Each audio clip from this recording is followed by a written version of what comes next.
सूर प्रवृत्तीच्या लोकांची चर्चा केली. त्याच प्रकारे असुर प्रवृत्तीचे लोक, हे असुर प्रवृत्तीचे लोक कोण आहेत? त्यांना त्या प्रकारे का बोललं जातं? काय काय नाव आहेत त्यांची? त्यांचे गुणधर्म काय आहेत? त्यांची उदाहरणं काय आहेत? तर त्याच्यात आपण चर्चा केली कशा प्रकारे जे मनुष्य जीवनाची जी जिम्मेदारी आहे त्याला अस्वीकार करतात, त्यांना त्याच्याबद्दल काही जाणकारी नसते, जाणीव नसते, अशा प्रकारच्या लोकांना असुर, आत्महा, आत्मसंभावित अशा प्रकारे वेगवेगळ्या नावांनी संबोधित करण्यात आलेले आहे. त्यांना तशा प्रकारे का म्हटलं आहे? आत्महा अर्थात जे मनुष्य जीवनाच्या सर्व चांगल्या सुविधा प्राप्त झाल्यानंतरही ते मनुष्य जीवनाचा जो सुयोग्य वापर आहे, उपयोग आहे, तो करत नाही, तर त्यांना आत्माला मारणारे म्हटलेले आहे. आणि त्याचे आपण वेगवेगळ्या चर्चेच्या आधार, आचार्यांच्या टीकेच्या आधारावर बघितलं. आत्मसंभाविता अर्थात ह्या लोकांना ते त्यांच्या शक्तीच्या आधारावरती ते स्वतःला महान समजतात की आम्ही दुसऱ्यांना फसवू शकतो. आणि अशी लोक हे कुठून शक्ती प्राप्त करतात? तर जे साधारण मूर्ख प्रजा आहे किंवा मूर्ख जनता आहे, त्यांच्या मतांनी स्वतःच्या समृद्धीच्या आधारावर, धान्याच्या आधारावरती ही लोक जे आहेत स्वतःला खूप महान समजतात. आत्मसंभाव, त्याच्यात आपण भगवद्गीते काही श्लोक चर्चा केले जे प्रभुपादजींनी 16 अध्यायाच्या आधारावरती दिलेले आहे. यांचे जे गुणधर्म आहेत त्याच्यात आपण बघितलं कशा प्रकारे नाम ते जे आहे फक्त एक दिखाव्यासाठी काय करतात, धर्माचं पालन करतात. आणि ते हे जे आध्यात्मिक मार्ग आहे किंवा मनुष्य जीवनाच्या जिम्मेदाऱ्या स्वीकार करून त्या मार्गावर चालण्यासाठी प्रयत्न देखील करत नाही. त्यांना अशा प्रकारे मोहग्रस्त जीवन जगण्याला इच्छुक असतात आणि ते भौतिकवादी असल्यामुळे ते भौतिक भोगांमध्ये खूप आसक्त असतात. आणि प्रभुपादजी त्यामुळे सांगतात की आधुनिक जे मनुष्य सभ्यता आहे, ही सभ्यता त्या प्रकारची आत्महा प्रकारची सभ्यता आहे. तर अशा लोकांची गती काय होते? जे सूर प्रवृत्तीचे आहे आणि असुर प्रवृत्तीचे आहे. जे सूर प्रवृत्तीचे लोक आहेत ते जीवनात यश प्राप्त करतात आणि ते भगवंताच्या धामात जाऊ शकतात. पण जर त्यांना यश प्राप्त नाही झालं तरी प्रभुपादजी भगवद्गीतेच्या श्लोकांच्या आधारावरती आपल्याला समजून सांगतात कशा प्रकारे कृतीनाम श्रीमताम गेहे त्यांना एकतर आध्यात्मिक दृष्ट्या जे प्रगत परिवार आहे, ब्राह्मण परिवार, अशा ठिकाणी त्यांचा जन्म होतो, किंवा जे हे आता जे योग मार्गात जास्त काळ प्रगती करून मग भ्रष्ट झालेत आणि जे काही काळच योग मार्गाचं पालन केले आहे त्यांना एक प्रकारे जे खूप श्रीमंत, ज्यांच्याकडे भरपूर संपदा आहे, अशा घरांमध्ये त्यांना जन्म प्राप्त होतो. आणि जे आसुरी प्रवृत्तीचे लोक आहेत त्यांना कुठल्या प्रकारचं गंतव्य असतं? तर त्यांना, कारण आसुरी प्रवृत्तीचे लोक ते मनुष्य जीवनाची जिम्मेदारी स्वीकारच करत नाहीयेत. त्यामुळे त्यांच्यासाठी ज्या भयावह परिस्थिती असतात, त्या ज्या प्रकारे आपण बघतो की मंदीचा काळ आला की लोक अगदी मंदीमुळे स्वतःहून कधी कधी त्याच्यामध्ये आत्महत्या करतात. तर अशा प्रकारे बेरोजगाराची भीती, भुक्या पोटाची समस्या, त्यांना नारकीय लोकांची प्राप्ती, असुर्या नामते लोका, आणि जे खालच्या स्तराच्या योनी किंवा जीवन प्राप्त होणं, अशा प्रकारे ह्या लोकांचे गंतव्यस्थान असतात, जे आसुरी प्रवृत्तीचे आहे. तर आपण आज जे चर्चा करणार आहोत, श्लोक मंत्र 4. तर मंत्र 3 मध्ये जे आपण बघितलं, जे आत्मा हा आहे, ते भगवंतांच्या ज्ञानानुसार कार्य करत नाही. त्यामुळे भगवंतांना समजणं हे भौतिक मानसिकतेच्या लोकांसाठी एक अचिंत्य आहे. त्यामुळे भगवंत जेव्हा स्वतः प्रकट करतील तेव्हाच त्यांना आपण समजू शकतो.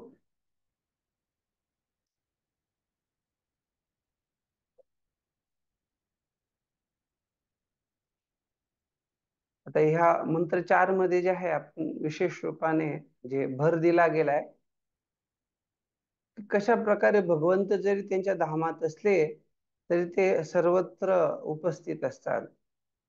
आणि हे व्यक्ती तर्काने समजू शकत नाही, आणि हे केवळ त्यांच्या कृपेद्वारेच व्यक्ती जाणू शकतो.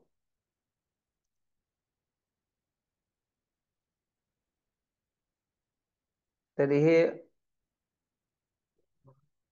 मंत्र 4 आणि 5 याच्यामध्ये ईश्वराचे जे अचिंत्यत्व आहे त्याच्यावरती आपण चर्चा करणार आहोत.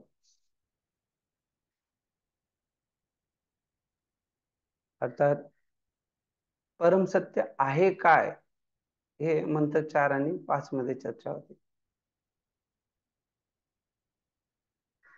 तर आपण श्लोकानुसार उच्चारण करून चर्चा.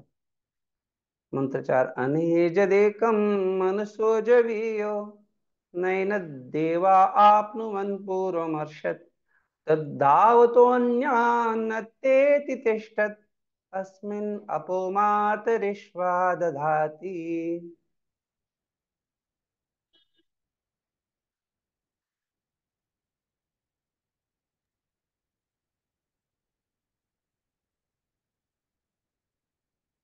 महेश लोहार प्रभू. येस प्रभू, हरे कृष्णा. हा, हा, वाचा सांग. प्रभूजी.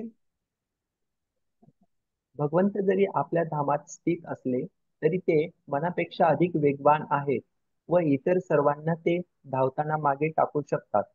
शक्तिशाली देवताही त्यांच्या जवळ येऊ शकत नाहीत. ते जरी एका जागी स्थित असले तरी वायू व पाण्याचा पुरवठा करण्यावर त्यांचे नियंत्रण असते. भगवंत सर्वश्रेष्ठ आहेत. तात्पर्य. आता आपण जे इथे बघतो की जेव्हा म्हटलेलं आहे अनेज देक मनुसो जवियो, तर इथे भगवंत कशा प्रकारे अचिंत्य आहे याच्याबद्दल स्पष्टता देत आहे. नैन देवा आपनुमन पूर्वमर्षत, की देवी देवता पण जे आहे ते त्यांच्या पण पोहोचू शकत नाही.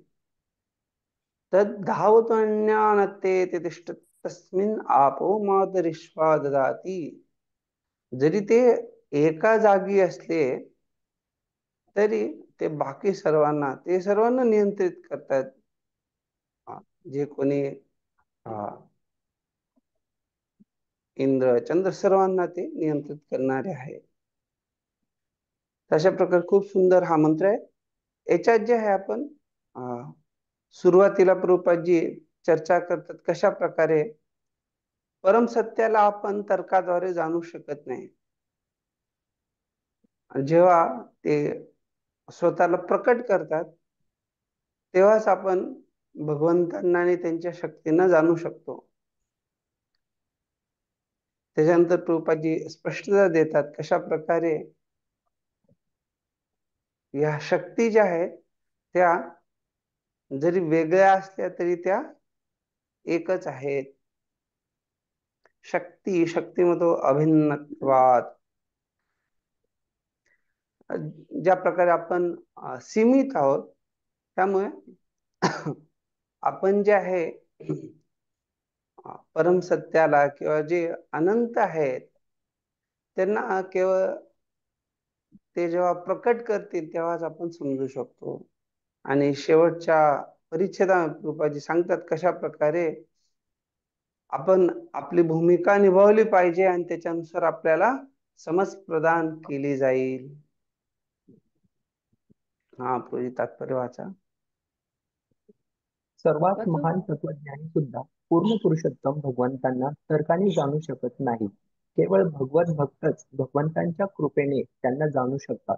ब्रह्मसंहितेत अध्याय 5 श्लोक क्रमांक 34 मध्ये सांगितले आहे की एका अभक्त तत्वज्ञानाने मनाच्या किंवा वायूच्या वेगाने शेकडो कोट्यवधी वर्ष प्रवास केला तरी सुद्धा परम सत्य आपल्यापासून फार फार दूर असल्याचे त्याला आढळून येईल. ब्रह्मसंहितेत अध्याय 5 श्लोक क्रमांक 37 मध्ये पुढे असेही म्हटले आहे की पूर्ण पुरुषोत्तम भगवंतांचे स्वतःचे गोलोक नामक दिव्य धाम आहे. भगवंत तेथे वास करतात आणि आपल्या सवंगड्यांबरोबर दिव्य लीला करतात. तरीही त्यांच्या अचिंत्य शक्तीने ते एकाच वेळी सृजनात्मक शक्तीच्या प्रत्येक भागात पोहोचू शकतात.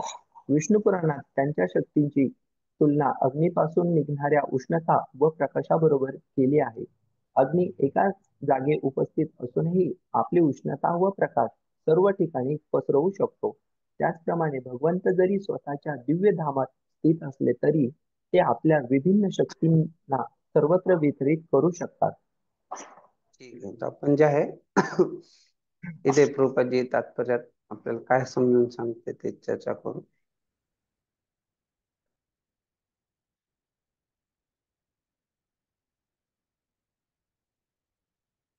तर प्रभुपादजी सुरुवातीला जिथे स्पष्टता देत आहेत कशा प्रकारे जे अगदी महान तत्वज्ञानी लोक आहेत तेही भगवंतांना तर्काद्वारे जाणू शकत नाही.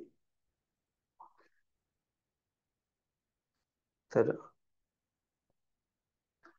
खूप सुंदर श्लोक आहे महाभारतात त्याच्यात सांगितलंय तर्को प्रतिष्ठा श्रुतयो विभिन्ना नासो ऋषिर्यस्य मतं न भिन्नम धर्मस्य तत्त्वं निहितं गुहायां महाजनो येन गतः स पंथः. तर निश्चित रूपाने कशा प्रकारे वेगवेगळ्या श्रुती आहेत आणि वेगवेगळ्या प्रकारे लोक याच्यावरती मानसिक तर्क करू शकतात आणि त्यालाच ऋषी म्हटलं जातं की जो आपलं वेगळं तत्वज्ञानाच्या दृष्टिकोनातून तो आपला तर्क प्रस्तुत करू शकेल. जर एखाद्या ऋषीचं मत वेगळं नसेल नासव ऋषीर यस्य मतं न भिन्नम तर ऋषी अर्थात काय की त्या ऋषीचं मत आपलं वेगळं असलं पाहिजे. त्याने आपलं काहीतरी तत्वज्ञान सांगितलं पाहिजे. तर त्यामुळे नासो ऋषीर यस्य मतं न भिन्नम त्यामुळे हे खूप सारे वेगवेगळ्या प्रकार ते तत्वज्ञान दिसून येतं. त्यामुळे खरं धर्म काय आहे धर्माचं सार काय आहे धर्माला कसं जाणलं पाहिजे ते निहितम गुहायम निहितम गुहायाम अर्थात ते कुठे दडलेलं आहे कुठे लपलेलं आहे ते निश्चित रूपाने जे आहे अशा महाजनांच्या हृदयामध्ये ते आहे. आणि जेव्हा व्यक्ती अशा महाजनांचं पालन करतो तेव्हा जे आहे तो खऱ्या योग्य मार्गावरती चालू शकतो. त्यामुळे तर्काने जाणणं कठीण आहे. केवळ भगवत भक्तच भगवंतांच्या कृपेने त्यांना जाणू शकतात. अर्थात इथे जसं आपण बघितलं महाजनो येन गत आता प्रभुपादजी इथे जे आहे ब्रह्मसंहितेचा श्लोक जो आहे 34वा त्याच्या आधारावर सांगतायत अंतास्तु कोटि शतवत्सर संप्रगम्य वायुरतापि मनसो मुनिपुंगवानां सोप्यस्ति यत् प्रपदस्यम्नि अविचिन्त्य तत्त्वे गोविंदमादिपुरुषं तमहं भजामि. कशा प्रकारे एका अभक्त तत्वज्ञानाने मनाच्या किंवा वायूच्या वेगाने शेकडो कोट्यावधी वर्ष प्रवास केला तरी सुद्धा परमसत्य त्याला आपल्यापासून फार फार दूर असल्याचे आढळून येईल. तर वायोर अथापि मनसो, अर्थात वायूचा वेग असेल किंवा मनाचा वेग असेल, तरी काय सांगण्यात आलंय की कोटी शतवत्सर संप्रगम्यो, तिने जरी एवढ्या मोठा काळ एवढ्या मोठ्या गतीने प्रयत्न केला, तर त्याच्यासाठी भगवंतांना प्राप्त करणं हे कठीण आहे.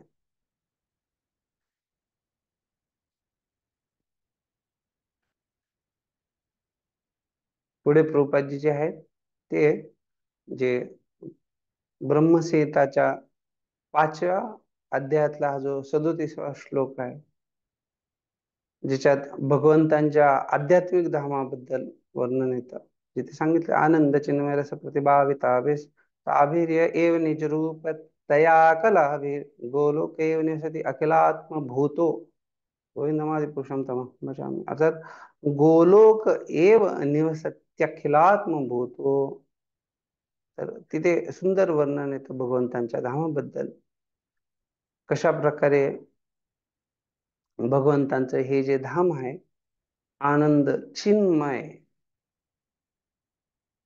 अर्थात ते पूर्णपणे आनंदमय, चिन्मय ज्ञानमय, अशा प्रकारे हे जे भगवंतांचं धाम आहे, रस प्रतिभावित आभिष, ते आपल्याला त्याचे नंतर कृपाजी सांगतायत त्याच्या आधारावर कशा प्रकारे हे पूर्ण पुरुषोत्तम भगवंतांचे स्वतःचे गोलोक नामक दिव्य धाम आहे आणि तिथे भगवंत लीला करतायत. तर जरी ते तिथे असले तरी त्यांच्या अचिंत्य शक्तीने ते एकाच वेळी काय सृजनात्मक शक्तीच्या प्रत्येक भागात पोहोचू शकतात. तर अर्थात जरी ते तिथे उपस्थित विद्यमान असले तरी गोलोक येऊन अखिलात्म भूतो, तरी ते सर्वत्र पोहोचू शकतात. आता पण याची चर्चा केली होती. तुमच्यापैकी कोणी हा कुठला श्लोक आहे सांगू शकेल का, जो प्रभुपादजींनी इथे पुढे कोट केलाय?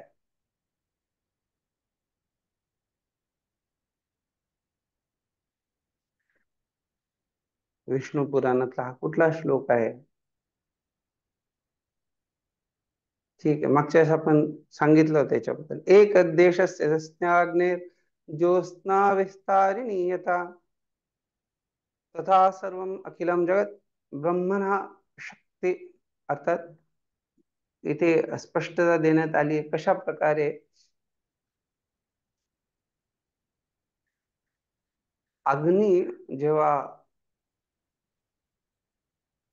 एका जागी स्थित असते तरी त्याचा जो उष्मा आणि प्रकाश जो आहे तो सर्वत्र पसरतो.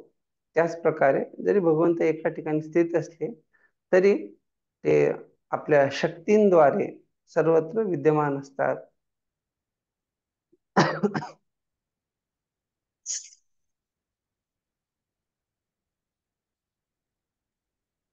त्याच्यात म्हटलेले परस्य ब्रह्मणा शक्तीस तथेदम अखिलम जगत, अर्थात भगवंत जे आहे त्यांच्या विविध शक्तींद्वारे हे सर्व जगत जे आहे त्याला ते त्याच्यामध्ये ते व्यापून जातात.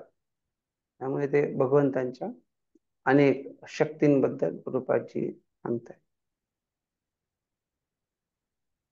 पुढचा परिच्छेद. भगवंतांच्या शक्ती असंख्य आहेत. त्या 3 गटात विभागल्या जातात: अंतरंग शक्ती, तटस्थ शक्ती आणि बहिरंग शक्ती. या प्रत्येक गटात हजारो लक्षावधी उपगट आहेत. वायू, प्रकाश, पाऊस इत्यादी नैसर्गिक घटनांवर नियंत्रण ठेवणाऱ्या शक्तिशाली देवता भगवंतांच्या तटस्थ शक्तीच्या अंतर्गत येतात. मनुष्यासहित इतर निम्नस्तरीय जीव भगवंतांच्या तटस्थ शक्तीची निर्मिती करतात. भौतिक सृष्टी भगवंतांच्या बहिरंगा शक्तीची निर्मिती आहेत व परव्योम किंवा भगवत धाम त्यांच्या अंतरंगा शक्तीतून प्रकट होते. आता इथे या तीन शक्तींची चर्चा आहे, अंतरंगा, तटस्थ आणि बहिरंगा. आणि याच्यात आपण बघतो की प्रभुपादजी सांगताय त्याचे हजारो लक्षावधी उपगट आहेत. आता इथे जेव्हा वेगवेगळ्या शक्तींद्वारे नैसर्गिक नियंत्रण साध्य होत आहे, निसर्गाचं नियमन केलं जात आहे वेगवेगळ्या देवी देवतांद्वारे, तर प्रभुपादजी सांगतात हे जे शक्तिशाली देवी देवता आहे हेही भगवंतांच्या तटस्थ शक्तीच्या अंतर्गत येतात. आता हे खूप महत्वाचं आहे समजणं. अर्थात जेव्हा सामान्य जी जनता आहे जेव्हा अशा प्रकारे अज्ञानात असतात तर त्यांना असं वाटतं की बाकी अन्य देवी देवता जे आहे तेही भगवंतच आहेत किंवा अन्य त्यांची काही एक चुकीची धारणा असते. ते प्रभुपादजी स्पष्टता देत आहेत की ते भगवंतांच्या तटस्थ शक्तीच्या अंतर्गत येतात. आणि त्याच प्रकारे मनुष्य आणि इतर निम्नस्तरीय जीव, अर्थात जे उच्च लोकांमध्ये निवास करणारे आहेत देवी देवता ते असो, जे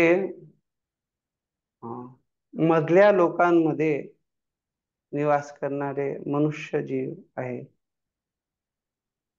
किंवा निम्नस्तरीय जीव, ते एक तर निम्न योनीचे असतील किंवा खालच्या लोकाचे जे जीव आहे, अशा प्रकारे हे सर्व जे आहे तटस्थ शक्तीची निर्मिती आहे. इथे प्रभुपादजी स्पष्टता देत आहेत की तटस्थ शक्तीच्या अंतर्गत कुठले कुठले जीव आहे. बहिरंगा शक्तीची निर्मिती जी आहे ती भौतिक जगत आहे, भौतिक सृष्टी आहे. आणि आध्यात्मिक जगत जे आहे ते भगवंतांच्या अंतरंगा शक्तीची निर्मिती आहे. त्यामुळे भगवद्गीतेत तुम्ही जेव्हा अध्ययन केलं तेव्हा तुम्ही हे बघितलं असेल, सविस्तरपणे समजलं असेल कशा प्रकारे जे भगवंतांच्या अंतरंगा शक्तीद्वारे प्रकट झालेलं आहे ते सनातन आहे.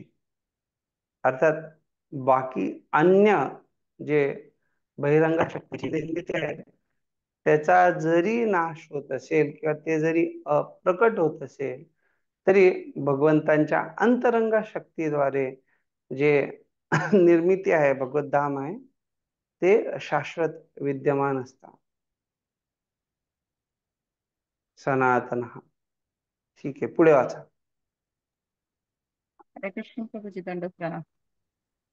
हरे कृष्ण प्रभुजी दंडवत प्रणाम. हरे कृष्ण. अशा प्र हा हा, वाचा अशा वाचा. प्रकारे अशा प्रकारे भगवंताच्या विभिन्न शक्ती सर्वत्र स्थित असतात. भगवंत आणि त्यांच्या निरनिराळ्या शक्तीमध्ये अंतर नसले तरी कोणीही असा चुकीचा विचार करू नये की या शक्तीचं परम सत्य आहे किंवा भगवंताची निराकार रूपात सर्वत्र वाटणी झालेली आहे किंवा त्याचे साकार रूप अस्तित्वात राहत नाही. आपापल्या ग्रहण शक्तीप्रमाणे अनुमान काढण्यासाठी लोकांना सवय झालेली असते, परंतु भगवंत आपल्या सीमित बुद्धीच्या आवाक्यात येत नसतात. या कारणास्तव उपनिषेध मध्ये आपल्याला इशारा देता येतो की कोणीही आपल्या मर्यादित शक्तीने भगवंतापर्यंत पोहोचू शकत नाही. हरे कृष्ण. ते इथे आपण बघतो कशा प्रकारे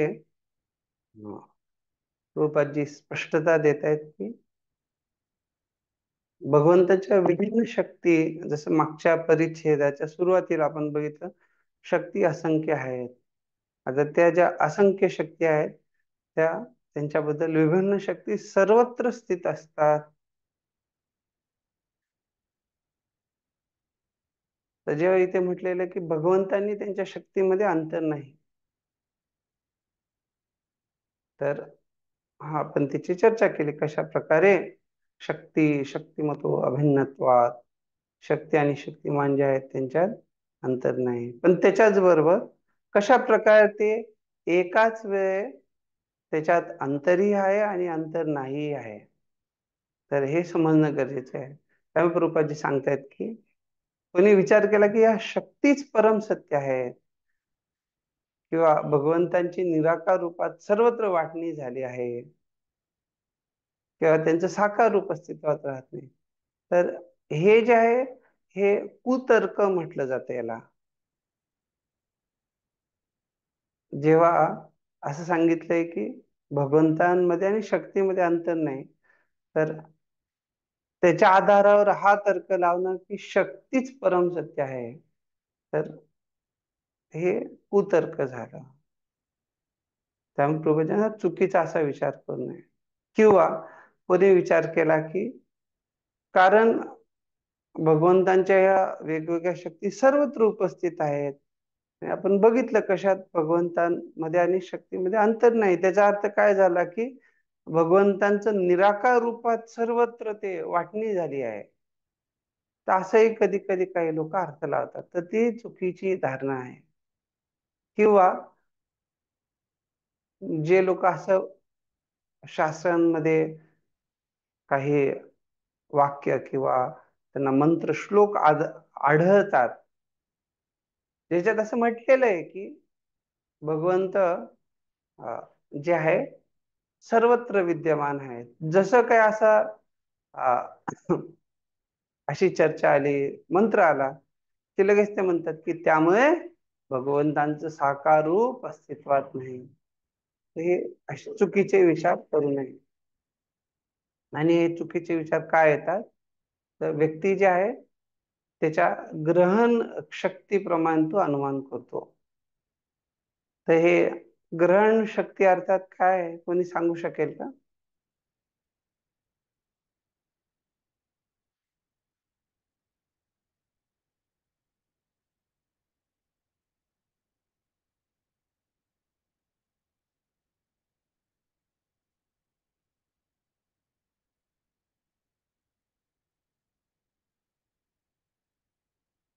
काय हे ग्रहण शक्ती काय म्हटलेलं आहे इथे?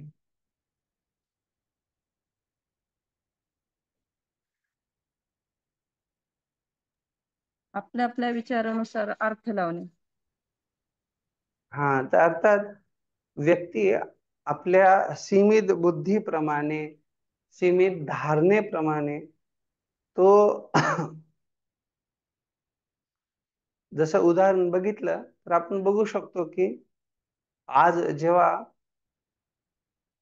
बरेचसे लोक आपण ऑनलाईन जे क्लासेस चालू आहेत, आपण जेव्हा कानाला काहीतरी लावलंय आणि बोलतो आहोत, तर हेच काही एक वर्षांपूर्वी, 20-25 जे काही वर्ष आहेत त्याच्यापूर्वी असं कोणी जर काही लावून बोलत असेल, तर लोक नक्कीच विचार करतील की हा व्यक्ती वेडा झालाय किंवा याचं वागण्यात काहीतरी समस्या आहे.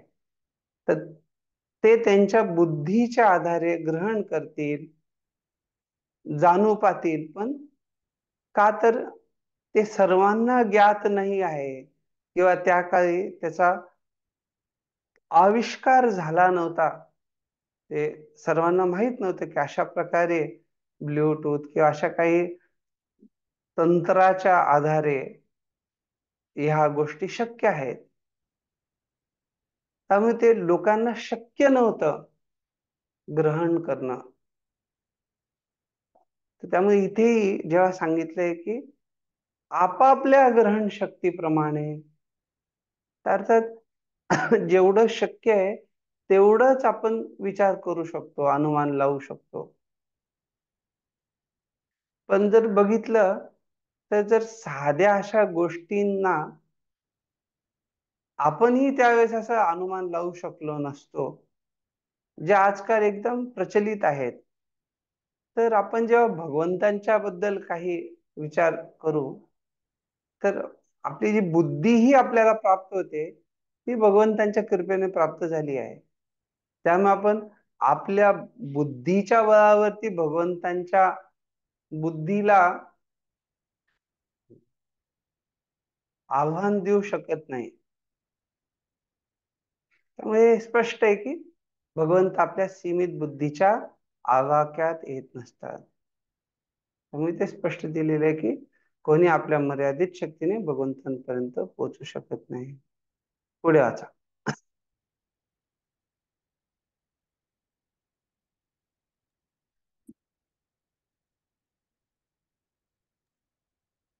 हरे कृष्ण वाचू. हम्म. हरे कृष्ण. भगवद्गीतेत 10.2 भगवंत सांगतात की त्यांना मोठमोठे ऋषी आणि शक्तिशाली देवता सुद्धा जाणू शकत नाही.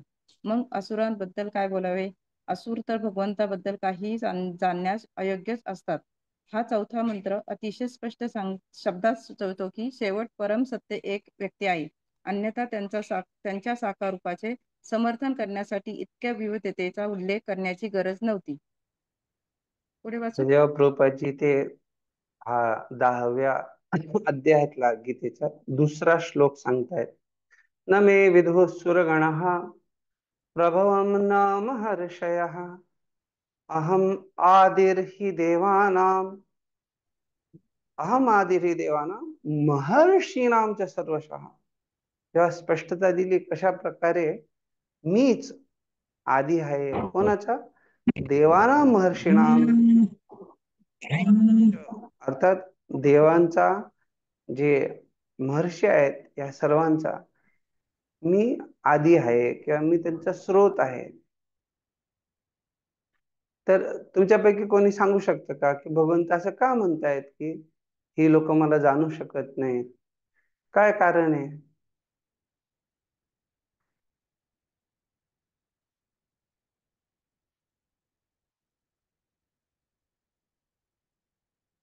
मी आत्ताच सांगितलं कशा प्रकारे भगवंत स्वतः सांगतात की कारण मी यांचा स्रोत असल्यामुळे ही लोक जी माझ्या नंतर उद्भूत झालेली आहेत, मीच त्यांचा जो आहे कारण आहे. तर त्यामुळे ते माझ्याबद्दल सर्व प्रकारे त्यांना जाणणं शक्य नाही.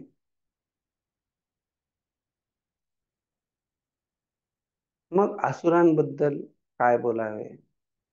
तर आपण तर याचीही चर्चा केली मागच्या मंत्राची चर्चा करत असताना. असुर तर भगवंतांबद्दल काही जाणण्यास अयोग्यच असतात, हे स्पष्ट आहे आपल्याला मागच्या मंत्राच्या आधारावर. आता चौथा मंत्र जो आहे तो काय सांगतोय की शेवटी परम सत्य एक व्यक्ती आहे. तर ते कशाच्या आधारावर? तर अन्यथा त्यांच्या साकार रूपाचे समर्थन करण्यासाठी इतक्या विविधतेचा उल्लेख करण्याची गरजच नव्हती. ते इथे कशा प्रकारे आपण विविधता बघतोय? कोणी सांगू इच्छित का की हा अशा प्रकारे इथे आपण विविधता बघतोय?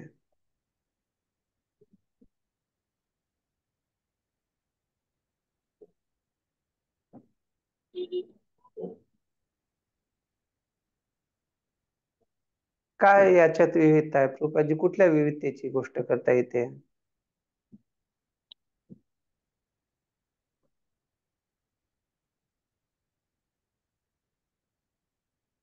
हे समजणं खूप महत्वाचं आहे, त्यामुळे प्रश्न विचारलाय. भगवंताच्या वेगवेगळ्या रूपाचे. कुठल्या रूपाचं इथे आपण बघितलं?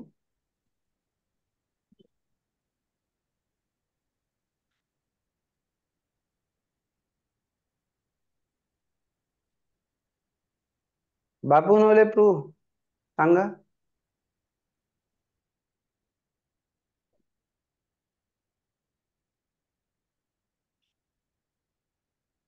खूप सोपं उत्तर आहे, आपण चर्चा केली याची.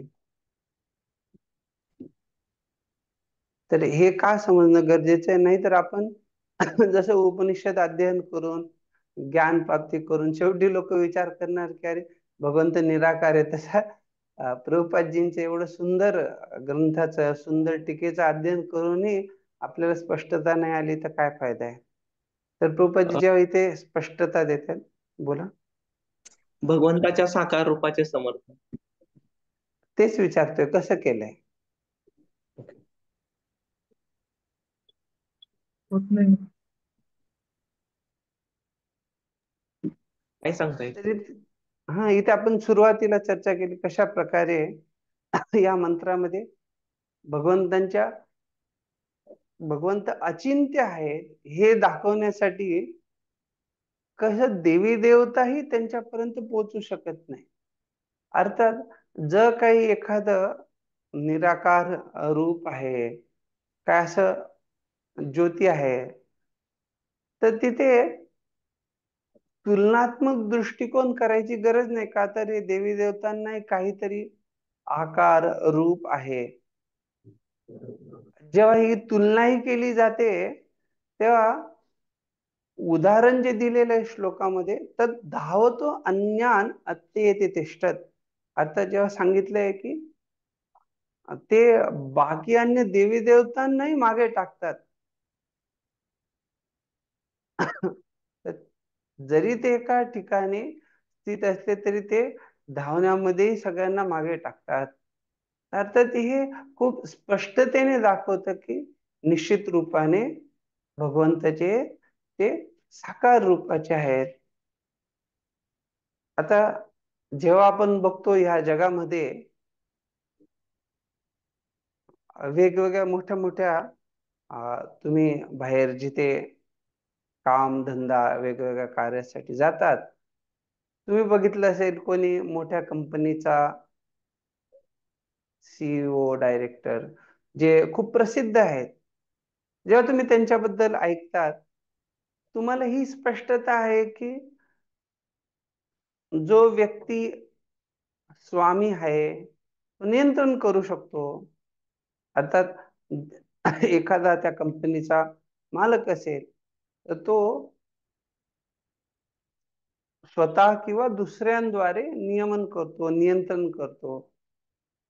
तर भगवंत इथे दाखवले कशा प्रकारे ते जरी एका जागी स्थित असले तर या सर्व नियंत्रकांना ते नियंत्रण करतात. तर हे सर्व तेच स्पष्टतेने दाखवते की कशा प्रकारे ते साकार रूप आहे. मग प्रभुपादजी सांगतायत की या मंत्राद्वारे या सगळ्या विविधतेद्वारे ते साकार रूपाचं समर्थन होत आहे. ठीक आहे, पुढे वाचा.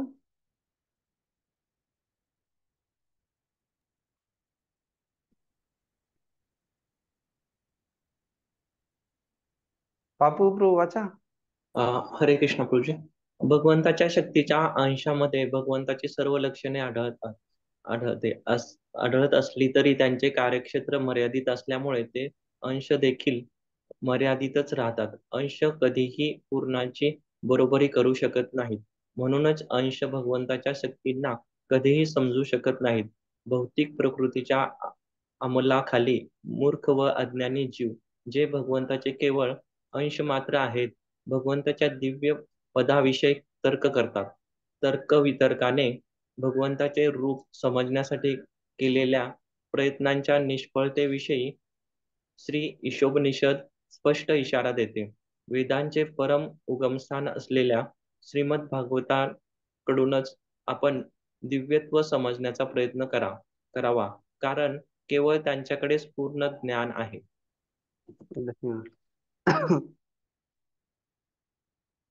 तर आपण हे जे बघतोय ते चर्चा करतोय आपल्या गौडी वैष्णव सिद्धांतासाठी एक खूप महत्वाचं आहे समजणं,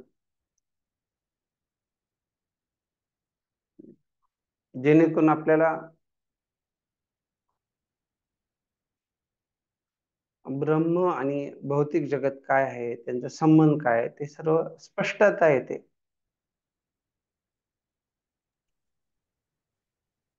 जर चर्चा अशा प्रकारे येत असेल की जर ब्रह्म हे सर्वाचं स्रोत आहे, तर हे भौतिक जगत कसं निर्माण झालंय? तर आपण बघतो की परिणाम जो आहे त्याच्या कारणामध्येच विद्यमान असतो. ज्या प्रकारे जे शेंगदाणे आहेत त्याच्यामध्ये जी तेल निर्मितीची क्षमता स्वतः विद्यमान आहे,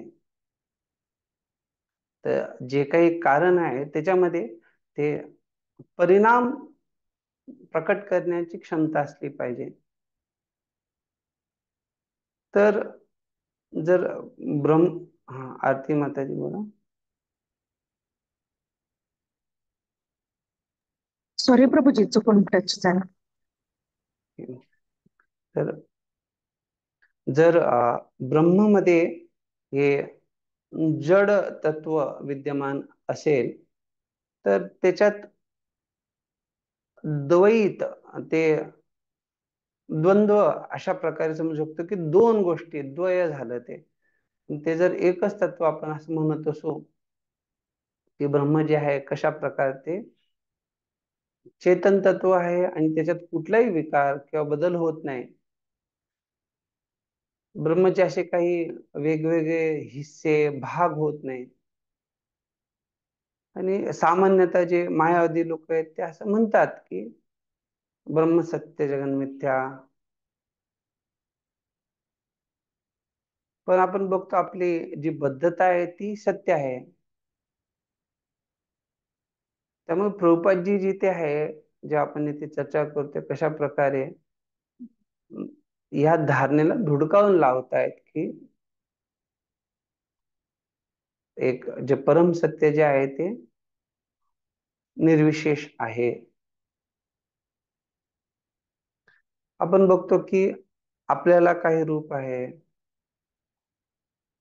तुम्हाला काही रूप आहे, दुसऱ्या आजूबाजूचे घरातले मंडळी त्यांना आपण बघतो त्यांना काही रूप आहे, आपले जे पूर्वज आहेत त्यांना काही रूप आहे. त्याच प्रकारे प्रभुपादजी हे खूप सुंदर तर्क प्रस्तुत करतात की जर आपल्या वडिलांना रूप आहे, वडिलांच्या वडिलांना रूप आहे, असं बघत गेलं तर जे सर्वांचे बा विठोबा जे भगवंत आहेत त्यांना पण रूप असलं पाहिजे. तर मायावादी लोक म्हणतात की आपलं जे रूप आहे, आकार आहे, हे जे आहे हे भ्रामक आहे. तर त्यामुळे वैष्णव दृष्टिकोन आहे की हा हे आपण म्हणू शकतो की भौतिक जगामध्ये भौतिक शरीर जे प्राप्त आहे ते भ्रामक म्हणू शकतो. पण जेव्हा एका भ्रामक रूपाची कल्पना आहे किंवा ते सत्य आहे त्याचा अर्थ काय की खरं रूप ही विद्यमान असलं पाहिजे. का तर ते अशा प्रकारची भ्रामक कल्पना किंवा भ्रामक रूप कुठून येते? का तर खरं रूप असलंच पाहिजे. तर त्यामुळे रामानुजाचार्य जे आहेत ते म्हणतात तत्त्वम असी. आपण जे आहे त्या भगवंतांचेच अंश आहोत. मध्वाचार्य जेव्हा तत्त्वमसी म्हणतात ते सांगतात कशा प्रकारे हे भगवंतांची 3 नावं आहेत. सामान्य जे लोक आहेत त्यांच्या विचारांपेक्षा मध्वाचार्यांनी खूप विशेष रूपाने प्रस्तुत केला आणि त्यांचे जे शिष्य व्यासदेव त्यांनी हे अगदी तंतोतंत त्याच्यावरती टीका केलेली आहे आणि त्याच्या आधारावर त्यांनी मायावादाला अगदी खंडन केलंय. मायावादी म्हणतात कशा प्रकारे माया अस्तित्व आहे आणि तिचं अस्तित्व नाही आहे, अर्थात आहेही आणि नाही हे एकाच वेळी तिचे तशा प्रकारची स्थिती आहे. ते कसं शक्य आहे? त्यामुळे त्याला ते नाव देतात ते निर्वचनीय आहे. तर कशा प्रकारे जड तत्व जे आहे हे ब्रह्म असू शकत नाही. का तर जड तत्वामध्ये विकार येतात. तर एकदा एका भक्ताने जे आहे प्रभुपादजींकडनं ऐकलं कशा प्रकारे हे जगत जे आहे हे असत्य आहे. आणि त्याने काय केलं एका भिंतीपर्यंत तो जोरदार चालत गेला आणि त्याच्यावरती आपलं डोकं आदळलं आणि त्याने प्रभुपादजींनी विचारलं की असं का झालं? तुम्ही तर म्हटले की हे जगत काय असत्य आहे. तर मी जेव्हा त्या भिंतीवरती डोकं आदळलं मला लागलं ते असं कसं काय शक्य आहे? तर प्रभुपादजी सांगितलं की जेव्हा असं सांगितलं गेलं की हे जगत असत्य आहे, त्याचा अर्थ काय आहे की ते क्षणभंगूर आहे, तात्पुरतं आहे. ते स्वाभाविक काही काळाने त्याचा नाश होणार आहे. तर जेव्हा त्याचा नाश झाला, त्याच्यानंतर तू जाऊन डोकं आजळायचा प्रयत्न केला तर त्याचा नाश झालाय तर तुला काय होणार नाही. पण जेव्हा ते काही काळाकरता विद्यमान आहे, डोकं आदळल्यावरती डोकं फुटणारच. तर अर्थात हे तत्वज्ञान खूप महत्वाचं आहे समजून घेणं की कशा प्रकारे जेव्हा ह्या जगाला असत्य म्हटलं जातं त्याचा अर्थ काय की ते क्षणभंगूर आहे. तर त्याला भूत्वा भूत्वा प्रलीयते, अर्थात हे समजलं पाहिजे की ते काही काळासाठी प्रकट होतं, मग ते अप्रकट होतं. तर याच्यात खूप सुंदर रीतीने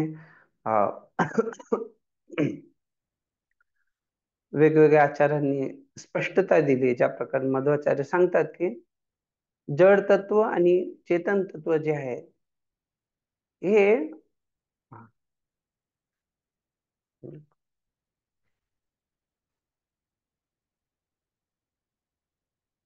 अधीनस्थ सत्य आहे आणि जे श्रेष्ठ सत्य किंवा तत्व आहे ते तर भगवंत आहेत. आणि त्या प्रकारे आपण समजू शकतो की हे ब्रह्म जे आहे ते ह्या गोष्टींशी संबंधित आहे. जसं जेव्हा आपण चर्चा करतो परम सत्य जे आहे त्याच्यामध्ये ईश्वर, जीव, प्रकृती. रामानुजाचार्य सांगतात कशा प्रकारे ब्रह्म हे एक आत्म्याप्रमाणे आहे आणि हे जगत जे आहे एक शरीराप्रमाणे आहे. शरीर बदलतं पण आत्मा जो आहे तो बदलत नाही. त्यामुळे जड तत्व जे आहे ते चेतन तत्वावरती अवलंबून आहे. ज्या प्रकारे शरीर जे आहे हे आत्म्यावरती अवलंबून आहे. का तर आपण बघू शकतो की या ब्रह्मांडाचा आत्मा कोण आहे, कोणी सांगेल का?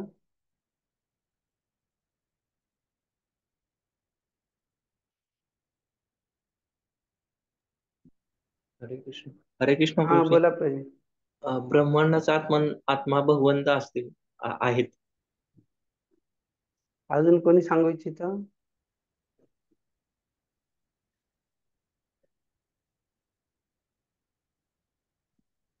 परमात्मा. हा ते हरे कृष्ण. नाव नाव विचारण्यात येते. ठीक आहे. तर आपण बघतो कशा प्रकारे या ब्रह्मांडाचा आत्मा अर्थात गर्भोदक्षाई विष्णू जे आहेत, त्याच प्रकारे बलदेव विद्याभूषण जे आहेत हे पण सांगतात की जर आपण देह आणि शरीर या उपमेनुसार गेलं तर आत्मा जो आहे हा शरीरामध्ये विद्यमान असला पाहिजे. तर त्या अवस्थेमध्ये आत्म्याचं किंवा भगवंतांचं जे वेगळं अस्तित्व आहे त्याला नाकारलं जाऊ शकतं. त्यामुळे ते अजून एक दुसरी उपमा प्रस्तुत करतात जी आपण चर्चा केली. एक देशस्य तस्य अग्ने ज्योत्स्ना विस्तार. तर त्या प्रकारे ते सांगतात अग्नी आणि त्याच्यापासून येणारा उष्मा किंवा तापमान ते कसं सर्वत्र विद्यमान असतं. तर भगवंत जे आहेत ते अविकारी आहे, त्यांच्यात कुठला बदल होत नाही. पण त्यांच्या शक्तींमध्ये बदल होतो. तर शरीर जे आहे हे आत्म्याचा एक स्वाभाविक गुणधर्म नाहीये. तर रामानुजाचार्य जे आहे ते भौतिक शरीराची गोष्ट करतात. पण जेव्हा अग्नीचं उदाहरण घेतो इथे अग्नीला उष्मा आणि प्रकाश ह्या त्याचे स्वाभाविक गुणधर्म आहेत. तर गुलाबाला जेव्हा आपण बघतो तर गुलाबामध्ये स्वाभाविकपणे त्याचा रंग विद्यमान असतो. समजा गुलाब लाल रंगाचा असेल तर ते स्वाभाविक ते लाल आहे.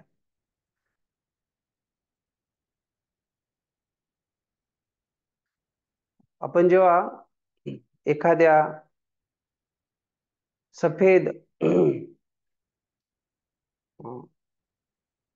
बोर्ड वरती जर आपण बघितलं एखादा निळा ठिपका दिला तर ते एक प्रकारे बाहेरचा तो एक गुणधर्म आहे. पण ब्रह्मची जेव्हा चर्चा करतो त्याच्यामध्ये ब्रह्म हे त्या अग्निप्रमाणे आहे आणि जड तत्व जे आहे ते त्याच स्वाभाविक शक्ती आहे. त्यामध्ये विद्याभूषण सांगतात कशा प्रकारे जर आपण ह्या शक्तींना पद्धतशीररित्या समजलं तर सगळं काय आपल्याला स्पष्ट समजू शकतो आपण.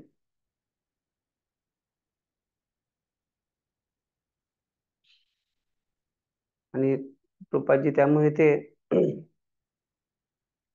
जेव्हा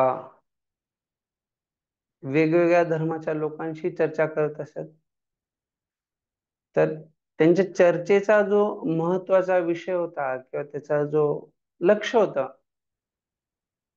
प्रभुपादजी सांगत की ह्या लोकांना माहित आहे की भगवंत महान आहेत, पण त्यांना हे माहित नाही कशा प्रकारे भगवंत महान आहेत.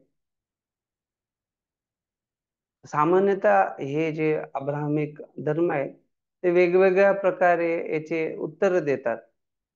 ज्या प्रकारे इस्लाम धर्माचे लोक आहे ते सांगतात की भगवंतांना कुठलंही रूप नाहीये, त्यामुळे आपण त्यांच्या महानतेला समजू शकत नाही.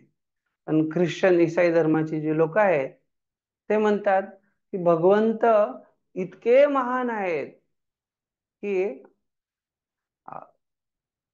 आपल्यासाठी ते जाणणं कठीण आहे.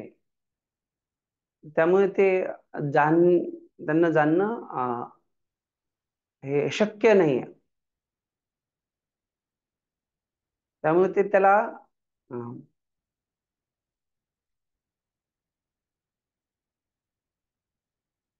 अजाणता ह्या रूपाने त्यांची धारणा असते. तर भगवंतांबद्दलचं जे अज्ञान आहे किंवा भगवंतांच्या ज्ञानाचा जो अभाव आहे तो याच्या आधारे त्याचं स्पष्टीकरण दिलं जातं की ते त्यांना जाणणं शक्य नाही. पण जेव्हा आपण वैदिक धर्माच्या आधारावर सनातन धर्माच्या आधारावर चर्चा करतो आपण निश्चित रूपाने म्हणतो की हा भगवंत महान आहेत, त्यांना जाणणं कठीण आहे. पण जेव्हा भगवंत स्वतः प्रकट करतात तर तेव्हा भगवंतांच्या कृपेने जरी भगवंत असीमित असले अनंत असले तरी त्याच अनंत भगवंतांना त्या अनंत भगवंतांच्या कृपेने आपण जाणू शकतो. याचा अर्थ काय आहे की जरी वेगवेगळ्या धर्मांच्या वेगवेगळ्या धारणा असल्या तरी जी भगवंतांबद्दलची समज आहे, जर लोक म्हटले की नाही भगवंत अनंत आहेत त्यांना आपण नाही जाणू शकत, पण अनंत भगवंतांमध्ये ती अनंत शक्ती आहे जेणेकरून एखाद्या सीमित जीवात्म्याला ते त्यांच्याबद्दलचं ज्ञान प्रकट करू शकतात. जर कोणी असं म्हटलं की असं शक्य नाही तर याला तुमच्यापैकी कोणी काय उत्तर देऊ शकेल?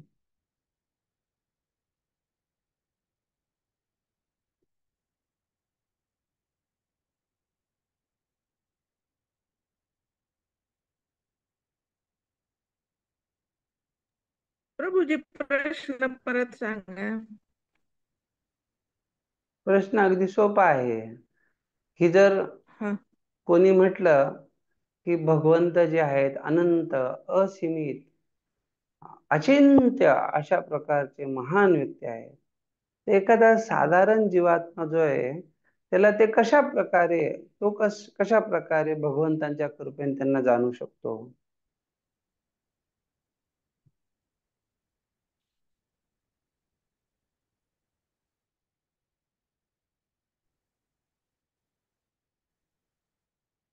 मी सांगू हरिवन. हम्म.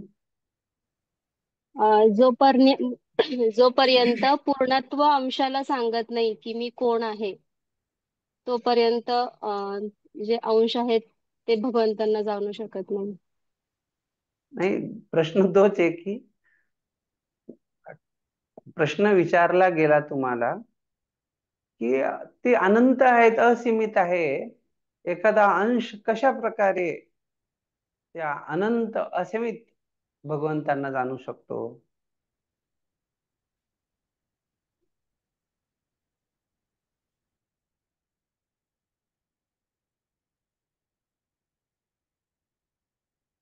तर त्याचं एकदम सोपं उत्तर हेच आहे की भगवंत जे आपण म्हणतोय की ती अनंत असीमित अचिंत्य इतके महान आहेत, तर ते जेव्हा आपण इतके महान स्वीकार करतोय, तर त्यांची महानतेचा हाही एक भाग आहे की ते एक साधारण जीवात्म्याला आपलं प्रकटीकरण करू शकतात.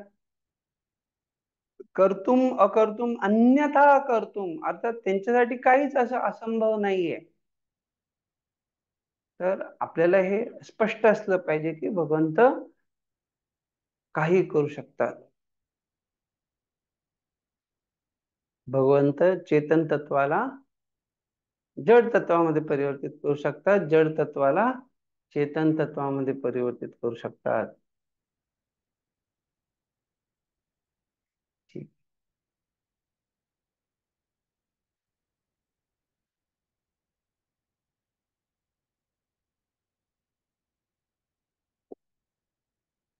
तर जेव्हा इथे म्हटलेले की वेदांचे परम उगमस्थान असलेल्या श्री भगवंतांकडूनच आपण दिव्यत्व समजण्याचा प्रयत्न करावा, कारण केवळ त्यांच्याकडेच पूर्ण ज्ञान आहे.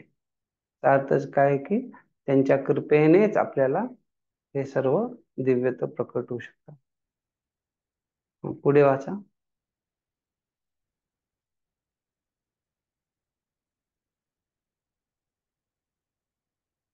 हरे कृष्ण. होतं प्रभूजी. हम्म. पूर्णाच्या इथून आहे ना, पूर्णाच्या प्रत्येक अंशात. हम्म.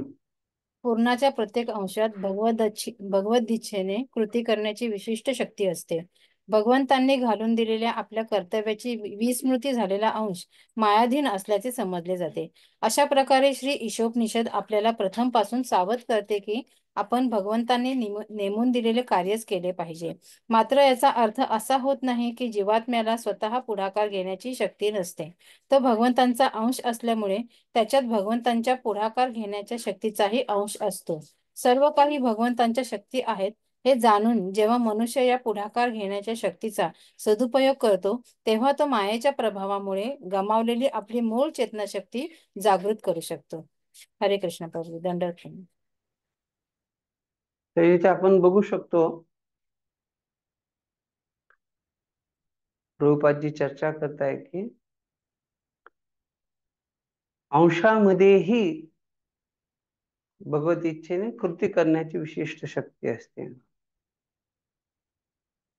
तर जेव्हा तो अंश भगवंतांप्रती कर्तव्याची त्याला तो विसरतो, त्याची विस्मृती होते, तो मायाधीन असतो.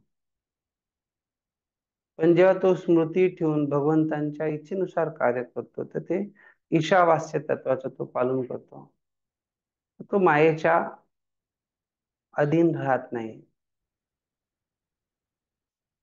तर जेव्हा इथे प्रभुपादजी सांगतायत की जीवात्म्याला स्वतः पुढाकार घेण्याची शक्ती नसते, अशक्ती असते, इथे अर्थ असा होत नाही म्हणजे. तर जीवात्मा जो आहे पुढाकार घेऊ शकतो का, तर तो भगवंतांचा अंश आहे. भगवंत पुढाकार घेतात स्वाभाविक, जीवात्मा पुढाकार घेऊ शकतो अंश असल्या नात्याने. तर सर्व काही भगवंतांच्या शक्ती आहेत हे जाणून आता पुढाकार कुठल्या भावनेने, कुठल्या चेतनेने घेतला पाहिजे, तर ते समजून सांगतायत की हा, ही चेतना असली पाहिजे पुढाकार घ्यायला. जे काही आपण चर्चा केली 7व्या अध्यायातल्या 4-5व्या श्लोकांच्या आधारावरती, कशा प्रकारे आपण बघितलं की पंचमहाभूत, 3 सूक्ष्म तत्व, जीव तत्व, हे सर्व काही जे आहे एक तर भगवंतांची कनिष्ठ किंवा श्रेष्ठ शक्ती आहेत. तर ते भगवंतांच्या शक्ती आहेत. तर जेव्हा व्यक्ती त्या योग्य दृष्टिकोनातून बघतोय कशा प्रकारे सर्व काही भगवंतांच्या शक्ती आहेत, आणि ते जाणून त्याची जी पुढाकार घेण्याची क्षमता आहे ती भगवंतांच्या शक्तींना भगवंतांच्या सेवेत लावण्यासाठी वापर करतो. जेव्हा शक्तींचा सदुपयोग म्हटलेला आहे, अर्थात त्या शक्तींचा उपयोग जो आहे भगवंतांच्या सेवेत करणं,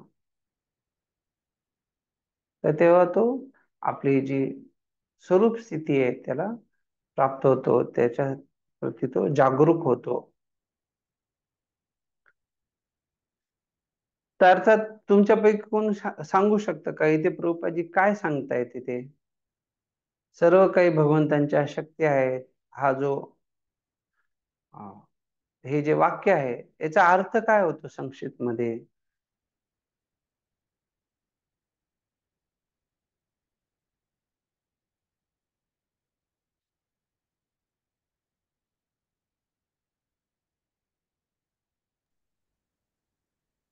हरे कृष्ण प्रभूजी. बोला. सर्व काही भगवंताच्या शक्ती आहेत, म्हणजे आपल्याला डोळ्याने दिसते हे भगवंताच्या शक्तीमुळेच दिसते, तर आपण त्या दिसण्याला पण भगवंताच्या सेवेत लावलं पाहिजे ते समजून, किंवा आपल्याला बोलता येते तर ही भगवंताच्या शक्तीमुळे आपल्याला बोलता येते, तर त्या बोलण्याच्या शक्तीला भगवंताच्या सेवेत लावली पाहिजे, अशा प्रकारे. धन्यवाद. अजून कोणाला सांगायचे?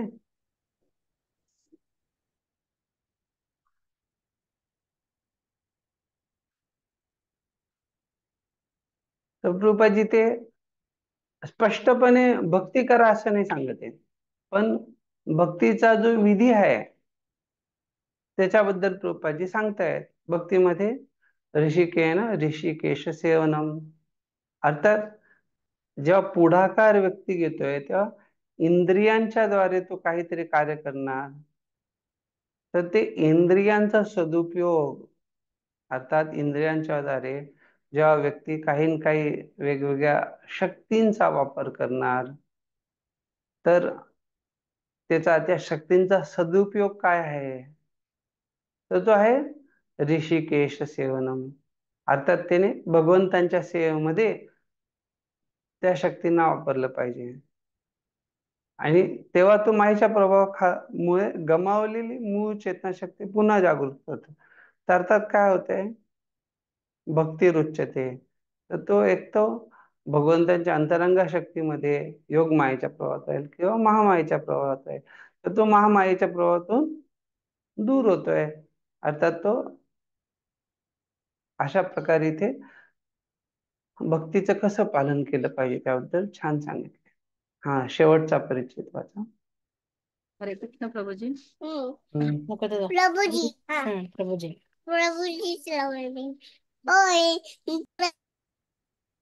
भगवंत सर्व शक्तीचे उगमस्थान असल्यामुळे प्रत्येक शक्तीचा उपयोग भगवंताच्या इच्छेपूर्तीसाठी केला पाहिजे, इतर कारणासाठी नव्हे. असा विनम्र भाव धारण केलेला मनुष्य भगवंतांना जाणू शकतो.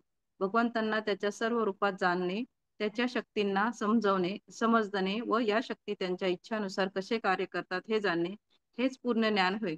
भगवंतांनी सर्व उपनिषदांचा सार असलेल्या भगवद्गीतेत या सर्व गोष्टींचे वर्णन केलेले आहे. हरे कृष्ण. तर भगवंत सर्व शक्तींचे उगमस्थान याची आपण चर्चा केली. कशाच्या आधारावर आपण हे समजतो, तर जे काही जड तत्व आहे आणि चेतन तत्व, पंचमहाभूत, आणि जे सूक्ष्म जड तत्व आहे ते एक आहे, आणि दुसरं चेतन तत्व जीवभूत महाभूत, ते दोन्ही अर्थात सर्व शक्तींचं. आणि त्याच्यात मग आपण बाकी अन्य चर्चा बघितली आजच्या मंत्रामध्ये, बहिरंगा शक्ती, तटस्थ शक्ती, अंतरंगा शक्ती. तर या तीन शक्तींमध्ये आपण ते विभाजन केलंय सर्व शक्तींचं, पण त्याचे खूप सारे उपशाखा किंवा त्याचे अजून खूप सारे विभाजन होऊ शकतात. त्या सर्व शक्तींचं उगमस्थान जे भगवंत आहे. त्या सर्व शक्तींना भगवंतांच्या इच्छापूर्तीसाठी वापरलं पाहिजे. तर तो झाला सदुपयोग, जे आपण पहिले चर्चा केली. दुसरीकडे कुठे त्याचा वापर व्हायला नको. प्रभुपादजींना काही काही जे लोक आहेत ते दोष देत असत की हे जे आहेत हे फार्मसीचे काम करायचे आणि त्यामुळे ते आता लोकांना औषध वाटून ते प्रचार करतायत किंवा अशा प्रकारे काही चुकीच्या गोष्टींचा लोक प्रचार करत होते, जेणेकरून त्यांना प्रभुपादजींची एवढी प्रशंसा, एवढा त्यांचा सन्मान ते सहन होत नव्हता किंवा ते एक प्रकारे ईर्ष्याळू झाले होते. ते एक भगवंताच्या शुद्ध भक्ताला समजू शकले नाही. पण आपण बघतो प्रभुपादजींनी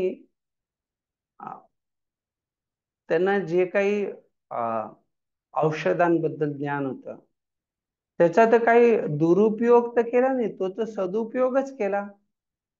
तर प्रभुपादजींचे किती सारे जे शिष्य आहेत, आपण बघतो की खूप साऱ्या त्यांच्या शिष्यांनी प्रभुपादजींच्या स्मृती, खूप सारे ते व्हिडिओ आहेत आणि त्याच्यात आपण बघतो महात्मा प्रभू असतील, वेगवेगळे अन्य जे शिष्य आहेत ते खूप सुंदरतेने प्रभुपादजींचं गुणगौरव करतात. कशा प्रकारे प्रभुपादजी जे आहे ते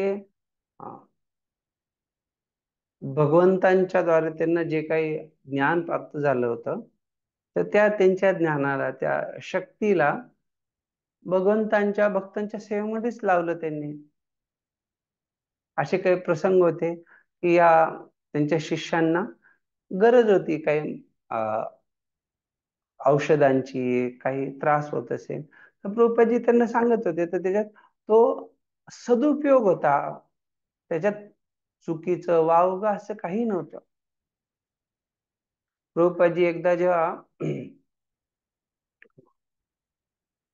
गात होते वैष्णव गीत, परम करुणा बहुदुई जान निताई गौरचंद्र सब, तर प्रभुपादजी जेव्हा गात होते तर प्रभुपादजींना जाणीव झाली बाकी भक्त जे आहे ते गाऊ शकत नव्हते. मग प्रभुपादजींनी त्यांना सांगितलं तुम्हाला हे यायला पाहिजे.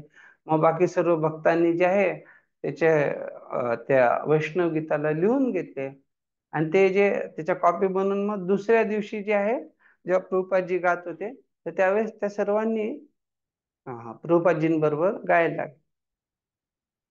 तर त्यावेळेस तिथे जे उपस्थित भक्त होते तर हे राधाकुंड प्रभू सांगत होते कशा प्रकारे ते भक्त जे आहेत ते त्यांना ह्या गीतानुसार दूताली वाजवणं जमत नव्हतं. तर प्रभुपादजींनी त्यांना मृदंग मागितला. प्रभुपादजींनी स्वतः गात गात मृदंग वाजवत ते गायले. तर या सर्व भक्तांसाठी प्रभुपादजी एक खूप आदर्श व्यक्तिमत्व होते आणि त्यांना जो त्यांचा अनुभव होता, पहिलाच अनुभव होता कशा प्रकारे प्रभुपादजी मृदंग वाजवतात आणि त्यांना तो मृदंग वाजवणं त्याच्याने ते अगदी मंत्रमुग्ध झाले. तर प्रभुपादजींनी ज्या भगवंतांच्या या शक्ती आहेत ते भगवंतांच्या सेवेत अगदी योग्य रीतीने त्याचा वापर केला. ते आपण समजू शकतो. एक जेव्हा शुद्ध भक्त अशा प्रकारे ते म्हणतंय की असा विनम्र भाव धारण केलेला मनुष्य भगवंतांना जाणू शकतो. तर प्रभुपादजींच्या स्वतःच्या जीवनातून ही स्पष्टता आहे. ते कशा प्रकारे त्यांनी काय असं अवडंबर करण्यासाठी किंवा दुसऱ्यांना दिखावा याच्यासाठी केलं नाही. जोपर्यंत तो भक्त वाजू शकत होता, जे तालबद्धरित्यांचं ते ठीक होतं, पण जेव्हा त्याला नवीन दुसऱ्या गीतासाठी कशा प्रकारे ते मृदंग वाजवलं पाहिजे येत नाही, तर प्रभुपादजींनी ते स्वतः दाखवलं. तर तिथे कधी कधी असतं की काही लोकांना आपल्याकडे कला येतं ते दाखवायसाठी ते खूप उतावीळ असतात, जेणेकरून दुसऱ्यांना आपण प्रभावित करून दाखवू आम्ही कोण आहे, आमच्याहून कोण महान आहे का वगैरे, एक मानसिकता त्या प्रकारे असते. तर त्यामुळे प्रभुपादजी सांगतायत की असा विनम्र भाव धारण केलेला, जसं सांगितले की विद्या अभिनय न शोभते, तर अशा व्यक्तीला जे आहे ते भगवंतांना जाणणं शक्य आहे. अमानित्वम अदम्यत्वम अहिंसा क्षमा. भगवंतांना त्यांच्या सर्व रूपात जाणणे, त्यांच्या शक्तींना समजणे व या शक्ती त्यांच्या इच्छानुसार कसे कार्य करतात हे जाणणे, हेच पूर्ण ज्ञान होय.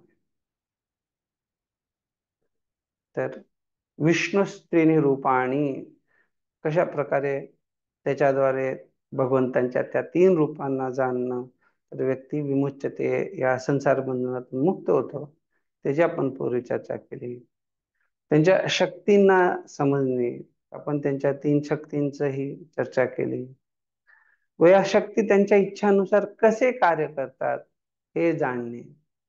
अर्थात भगवंतांच्या शक्ती कशा त्यांच्या इच्छानुसार कार्य करतात, तर आपण बघतो, आपण जेव्हा सुरुवातीपासून काही चर्चा केली, आपण बघितलं कशा प्रकारे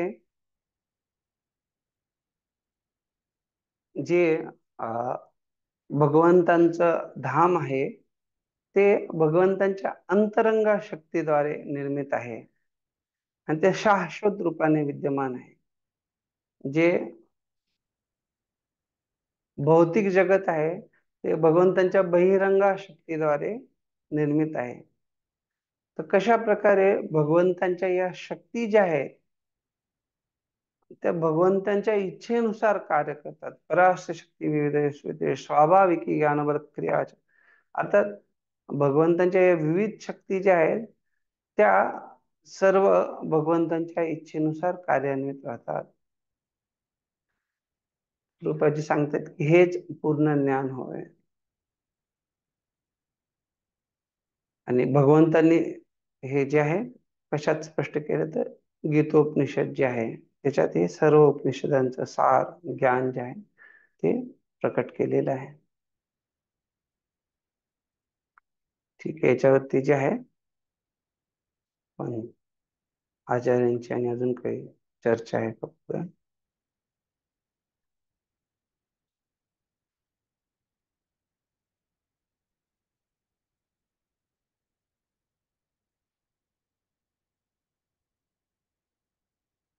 इथे मध्वाचार्यांची जी टीका आहे ते ब्रह्मांड पुराणाच्या आधारावर सांगते.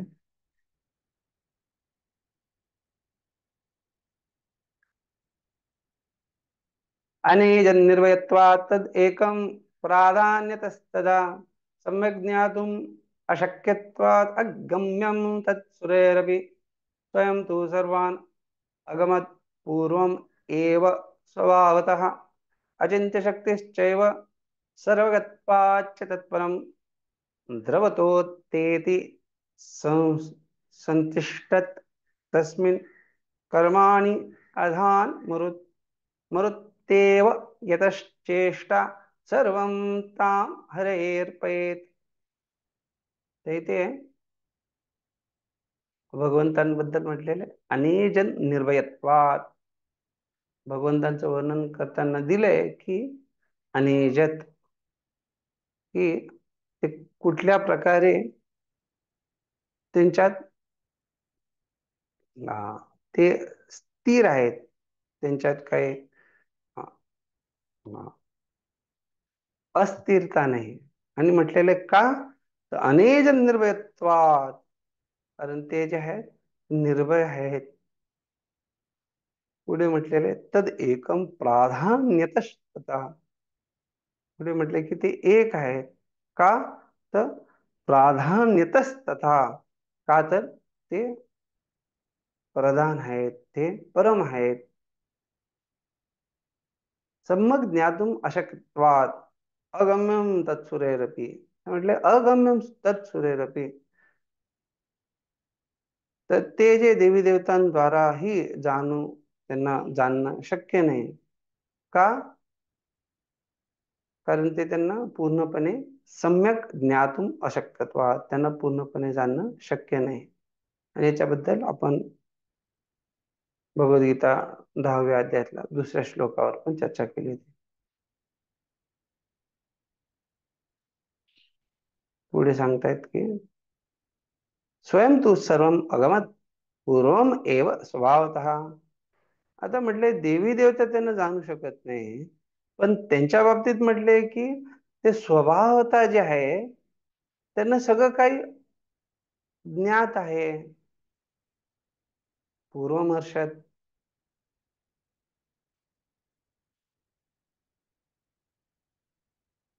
अचिंत्य शक्तितश्चैव सर्वगत्वाच्च तत्परम. तो तेति संतिष्ठ तस्मिन् परमानि अधान मरुत. पुढे ते सांगतात कशा प्रकारे त्यांच्या शक्ती अचिंत्य आहेत आणि ते सर्व व्यापी आहेत. ते जरी एका ठिकाणी असले तरी ते सर्वांना मागे टाकतात. जरी ही सगळी लोक त्यांचा पाठलाग करत असली तरी.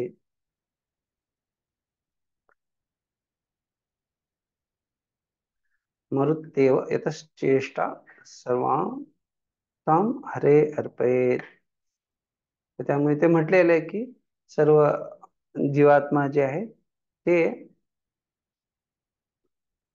वायूपासून येतात आणि वायू जे आहे हे सर्व कार्य जे आहे या जीवांपर्यंत या जीवांचे सर्व कार्य जे आहे ते भगवंतांपर्यंत अर्पण करतात. आणि त्यामुळे ते म्हटलेलं आहे की हरे अर्पयेत.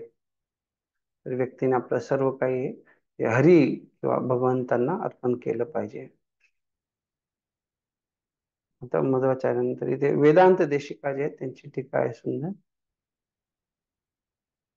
ह्या मंत्रामध्ये जे आहे एक गुरु किंवा शिक्षक जे आहेत ते भगवंतांबद्दल स्पष्टीकरण देत आहे. कशा प्रकारे भगवंत जे आहेत हे सर्वव्यापी आहेत आणि भगवंतांचे जे अद्भुत शक्ती आहेत ते विरोधात्मक उद्गारांद्वारे इथे स्पष्टीकरण दिलेले आहे. तर विरोधात्मक अर्थात काय? जरी ते एका ठिकाणी स्थित असले तरी ते सर्वव्यापी आहेत वगैरे वगैरे. ते भगवंत जरी ते हलत नसले आणि याच्यात आणि ते जरी एकम ते प्राधान्य पुरुष असले किंवा ते अशा प्रकारे स्वतंत्र व्यक्ती आहेत की त्यांचं कोणी सम नाही आहे. ते मनसो जवियो, ते मनापेक्षाही जास्त गतिवान आहेत किंवा मनापेक्षा जास्त गतीने जातात. जर कोणी असा आक्षेप घेतला की हे अशक्य आहे की ते हलू शकत नाही आणि तरी ते वायूपेक्षाही जास्त गतिवान आहे, की असं शक्य नाही आहे. पण बघितलं तर खऱ्या दृष्टिकोनातून भगवंतांना हे सर्व काही शक्य आहे. तर जेव्हा म्हटलेलं आहे की ते हलत नाहीत अनेजन, तर त्याचा अर्थ काय की शाश्वत रीतीने ते स्वतःद्वारे सर्व काही त्यांनी व्याप्त केलेले आहे. त्यामुळे त्यांना कुठल्या दुसऱ्या जागी जाण्याची गरज पडत नाही. जेव्हा म्हटलेलं आहे की ते मनाच्याही पेक्षा तेज गतीने जातात, अधिक गतीने जातात. तर त्याचा अर्थ काय आहे की त्यांची जी मर्यादा आहे किंवा त्यांची जी क्षमता आहे ती मनाची जी क्षमता आहे वेगवेगळ्या ठिकाणी त्या क्षमतेपेक्षाही खूप महान आहे. तर त्यामुळे आपण बाकी असे काही जर वाक्य असतील त्यांनाही या प्रकारे समजलं पाहिजे की कशा प्रकारे ते या सर्व सीमा क्षमता ज्या आहेत त्यांच्या परे आहेत.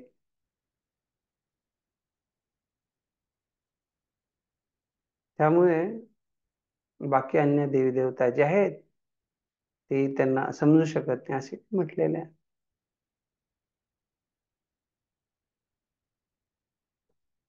तर जोपर्यंत व्यक्ती ज्ञान प्राप्त करत नाहीये या भौतिक जगात असताना, का तर इथलं ज्ञान जे आहे कर्माद्वारे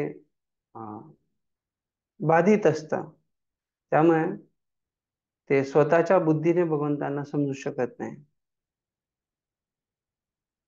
तर भगवंतांचं अस्तित्व आपण त्यांच्या शक्तिशाली स्वभावाद्वारे उपस्थितीद्वारे जाणू शकतो. पण का तर व्यक्ती जे आहे त्याची बुद्धी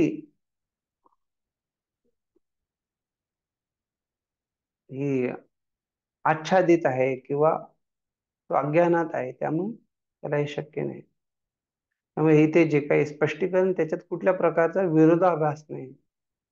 छांदोग्य उपनिषदाच्या आधारावरती वेदांती शिका सांगतात यत यदा हिरण्यनिधिं निहितम् अक्षेत्रज्ञ उपरि उपरि संचारन्तो न विन्देयुः एवं एवेमाः सर्वाः प्रजा अहर अहर गच्छन्ति एतं ब्रह्मलोकं न विन्दन्ति अनृतेन हि प्रत्युदः. सांगितले येते कशा प्रकारे जे तत् यथा हिरण्य निधिम निहितम अक्षेत्रज्ञ जे अज्ञानी लोक आहेत ते उपरी उपरी संचरंतो ते जे आहे वरवर ते संचारण करतात, चालतात किंवा जातात. कशाच्या वरवर चालतात? हिरण्य निधिम निहितम ते पृथ्वीमध्ये जे सोन्याचा साठा आहे निधी त्याच्यावरून चालतात. पण न विंदेहू पण त्यांना त्याच्या बाबतीत जाणीव नाहीये. एवं एवे माह सर्वा त्याच प्रकारे सांगितले या संसारातले जे सर्वाह प्रजा सगळे लोक जे आहेत अहत अहत गच्छन्ति एतम ब्रह्मलोकम न विंदन्ति. तर ही जी लोक आहेत ते कशा प्रकारे कर्माद्वारे आच्छादित झाल्यामुळे जरी अहर अहर गच्छन्ति एतम ब्रह्मलोकम जरी ते अगदी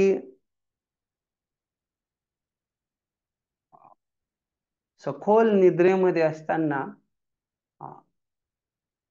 भगवंतांपर्यंत जाती असते ब्रह्मलोकम तरी न विंदन्ति अनृतेनहि प्रत्युधाहा. तर ते जे आहे ते भगवंतांच्या जगाला प्राप्त करू शकत नाही.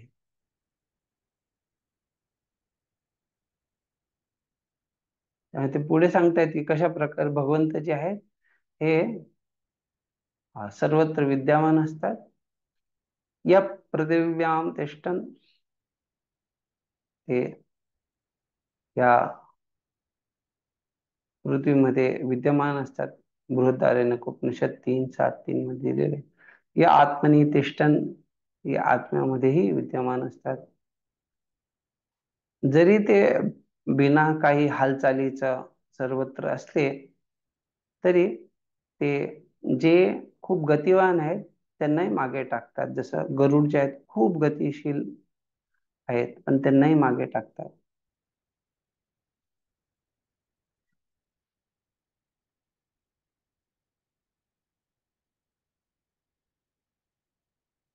हे अभिर बुद्ध संहितेतून सांगितले.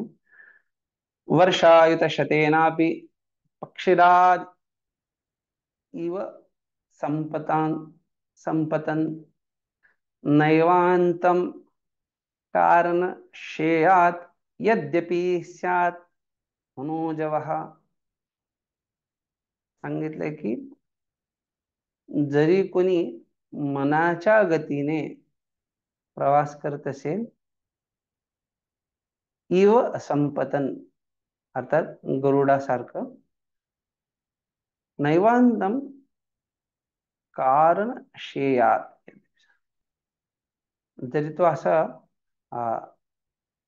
खूप काळासाठी गरुडाप्रमाणे तो उडत राहिला किंवा प्रयत्न करत राहिला तरी भगवंतांचा जो आहे कारणश्रेयात नैवांतम, तर त्यांचा अंत किंवा ते भगवंतांना शोधू शकत नाही. यद्यपि सात म्हणून जर तो मनाच्या गतीने जात असला तरी त्याला भगवंतांना शोधणं शक्य नाही.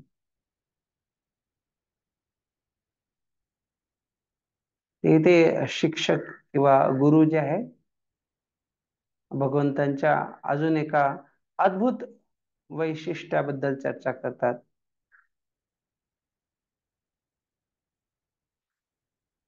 जरी त्याच्यामध्ये विद्यमान असलं तरी हवा जी आहे त्याच्यामध्ये एक प्रकारे स्थिरता नसली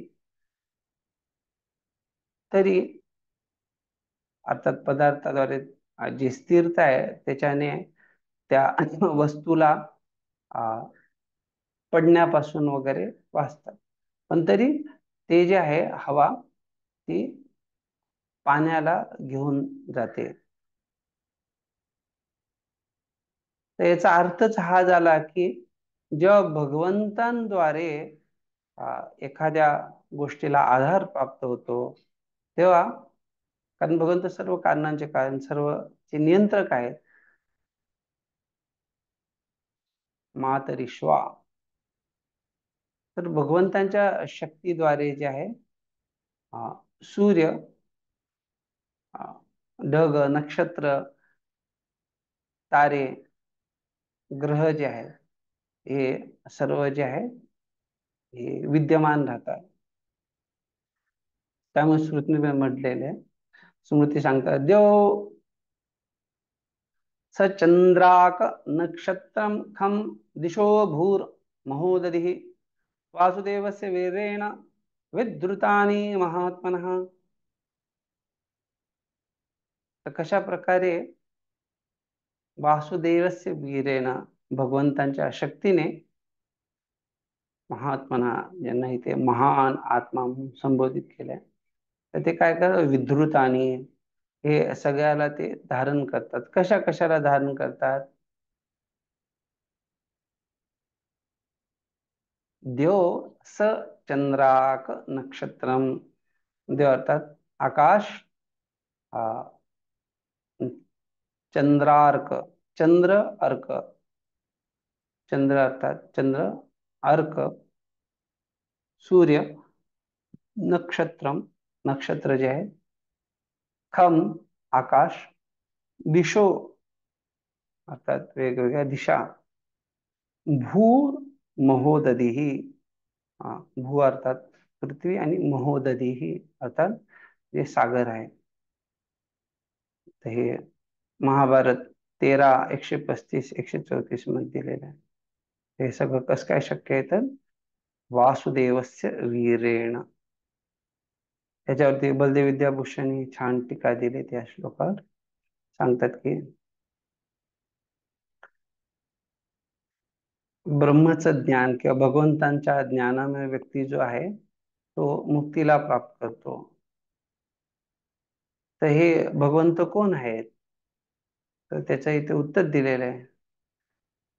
हा श्लोक त्रिष्टुभ छंदामध्ये आहे, ज्याच्यामध्ये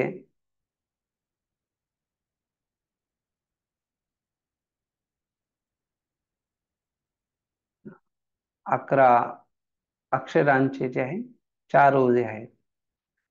आणि आता जे स्थिर असतं, ज्याच्यात कुठल्याही प्रकारे हालचाल होत नाही, जे निर्भय आहे, आपण बघितलं, आणि निर्भयत्वात, आणि एकम अर्थात जे एक आहे, अर्थात त्याला कोई काही सम किंवा त्याच्याहून श्रेष्ठ नाहीये.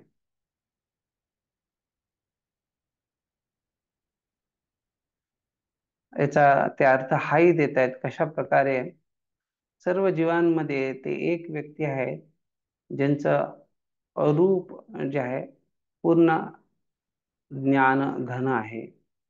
मनसो जवी हा, अर्थात जे मनापेक्षाही तेज गतीने जातात, आणि अर्थात त्यांना प्राप्त करणं कठीण आहे.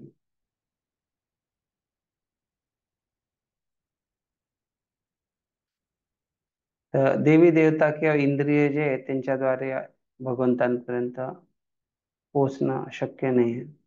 तर असं का आहे? तर याच्यात म्हटलेले पूर्वमर्षद, ते पहिलेच तिथून निघून गेले, अर्थात ते मनापेक्षाही तेज गतीने जातात. त्याच्यानंतर या श्लोकामध्ये कशा प्रकारे अजूनही सुंदर विशेष भगवंतांच्या गुणांबद्दल सांगितले ते सांगतात.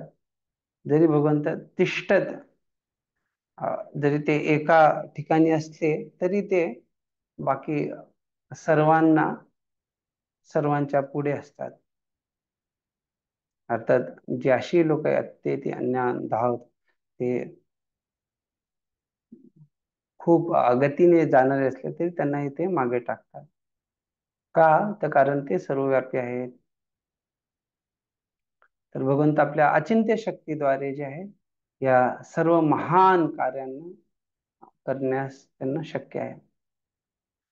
आणि भगवंत त्यांच्या इच्छेद्वारेच मातरिश्वा, जे वायू आहे ज्याच्यामुळे या ब्रह्मांडात कार्य चालतात, आणि त्या वायूद्वारे जे आहे सर्व जीवात्म्यांचे कार्य धारण केले जातात. किंवा इथे म्हटलेले वायू जे आहे साऱ्या जीवात्मांचे कार्य भगवंतांना अर्पण करतात.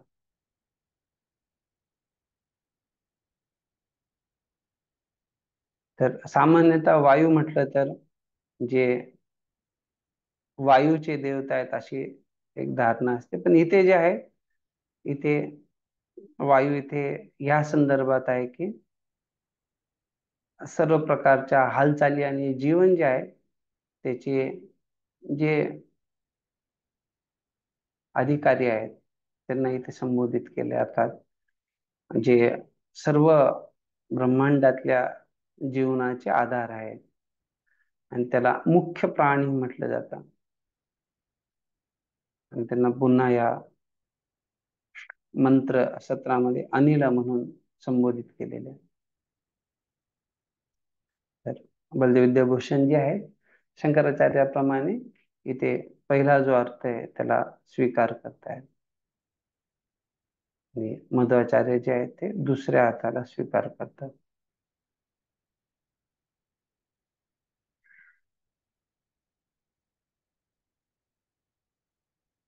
इथे भक्तिविनोद ठाकूर जे आहे त्याच्यावरती टीका दिलेली आहे. त्या मंत्र सांगतायत की इथे जेव्हा आत्मा शब्द प्रयोग केलेला आहे तर त्याचा अर्थ आहे की कुठलीही वस्तू जे आत्म्याचे गुणधर्म धारण केलेले आहेत, अर्थात दोन्ही जीवात्मा आणि परमात्मा. तर परमात्म्याला विभू चैतन्य म्हटलं जातं, आणि जीवात्मा जो आहे त्यांना अनुचैतन्य. विभू चैतन्य अर्थात ज्यांच्यामध्ये खूप शक्तिशाली चेतना आहे, आणि अनुचैतन्य अर्थात ज्यांच्यात अं, खूप थोडी आंशिक चेतना आहे. जरी हे विभू आणि अनु जे आहे यांचा जो भेद हा जरी शाश्वत असला तरी चैतन्याच्या गुणधर्माने त्यांच्यामध्ये एकता आहे. सामान्यतः वैदिक जे वाक्य आहेत त्याच्यामध्ये आत्मा हा जीवाला संबोधित करतो, पण कधी कधी हे बघितलं जातं की भागवतामध्ये आणि अन्य ग्रंथांमध्येही जेव्हा आत्मा शब्द प्रयोग केला तो कधी कधी तो परमात्म्यालाही संबोधित केलेला आहे. अर्थात जसं कपिल मुनी जे आहेत ते माता देवहूतीला तत्वज्ञान सांगतात, तर तिथे सांगताना परमात्म्याचा उल्लेख करताना तिथे आत्माच म्हटलेला आहे. तर ते जेव्हा आपण आचार्यांच्या द्वारे समजून घेतो की योग्य अर्थ काय आहे तेव्हा आपल्याला ते स्पष्ट होत. तर त्यामुळे हे संदर्भानुसार असतं आणि आत्मा दोन्हींना संबोधित करू शकतो.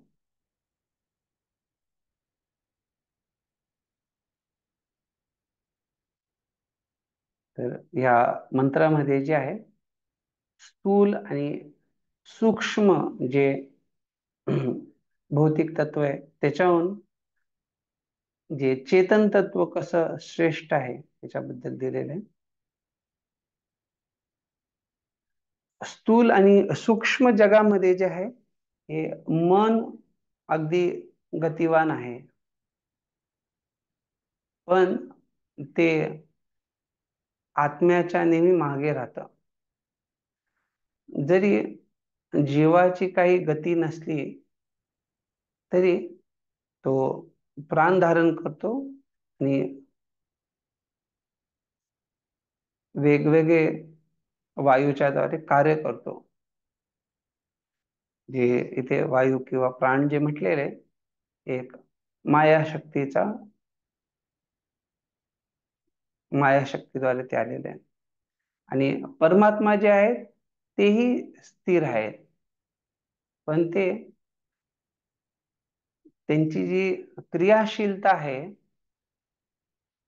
ही त्यांच्या इच्छाशक्ती आणि क्रियाशक्तीद्वारे होते, अर्थात ते आध्यात्मिक आहे. तर इथे दोन्ही अंतर दिलेलं आहे. कशा प्रकारे जीव जो आहे तो मायाशक्तीच्या आधारावरती वायूच्या द्वारे कार्य करतोय, पण परमात्मा जो आहे तो आध्यात्मिक रूपाने इच्छाशक्ती आणि क्रियाशक्तीद्वारे कार्य करतो.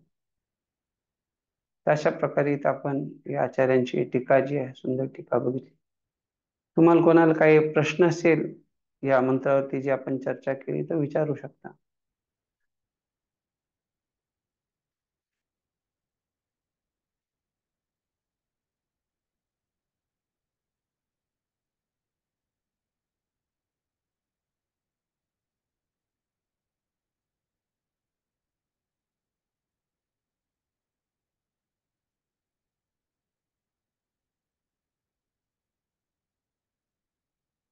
पुंडलिक कार्य प्रभू.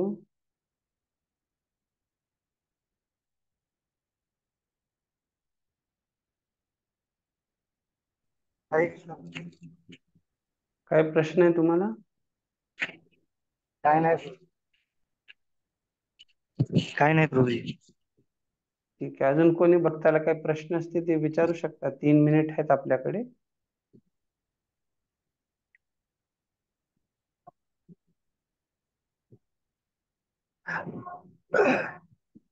ठीक आहे, जर काही प्रश्न नसेल तर अजून थोडं काय चर्चा करूयात आपण. हरे कृष्ण प्रभू. बोला.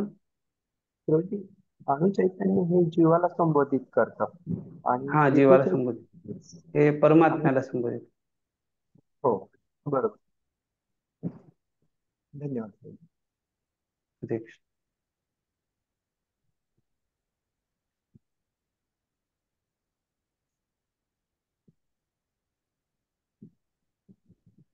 तर सामान्यतः जेव्हा इथे अचिंत्य म्हटलेलं आहे तर ते अचिंत्य समजण्यासाठी प्रभुपादजी जेव्हा सांगता की ह्या गोष्टी ज्या आहे उपनिषदांचा जो सार आहे भगवद्गीतेमध्ये, गीतोपनिषद याच्यामध्ये प्रस्तुत केलेले आहे. तर भगवद्गीतेमध्ये 4थ्या अध्याय 34व्या श्लोकामध्ये दिलेले आहेत, विद्येप्रतिपादन प्रश्नेन सेवया उपदेक्षन्ते ते ज्ञानम ज्ञानेनस्तत्व दर्शना. तर आपण बघू शकतो की जे हे अचिंत्य आहे त्याला जर आपल्याला समजून घ्यायचं असेल, आपल्या शुद्धीकरणासाठी आपल्याला जाणायचं असेल, तर ते आपण कसं जाणू शकतो की ज्यांनी हे तत्व जाणलेलं आहे त्यांच्याद्वारे आपण भगवंतांना जाणू शकतो. श्रीमद भागवतम मध्ये जे आहे 10व्या स्कंदाच्या 87व्या अध्यायामध्ये, अर्थात ज्या वेदांच्या स्तुती आहेत, त्याच्यामध्ये विश्वनाथ चक्रवर्ती ठाकूर यांनी खूप सुंदर सांगितलंय. ते कशा प्रकारे जे बद्ध जीव आहे ते भगवंतांविषयी चिंतन करू शकत नाही. तर सामान्यतः असा बद्ध जीव जो आहे, एक निळ्या रंगाचा मुलगा आणि जे मान्सून मधले जे ढग आहेत त्याची कल्पना करतो आणि त्याच्या आधारे तो चिंतन करतो. पण हे भगवंत नाही आहेत.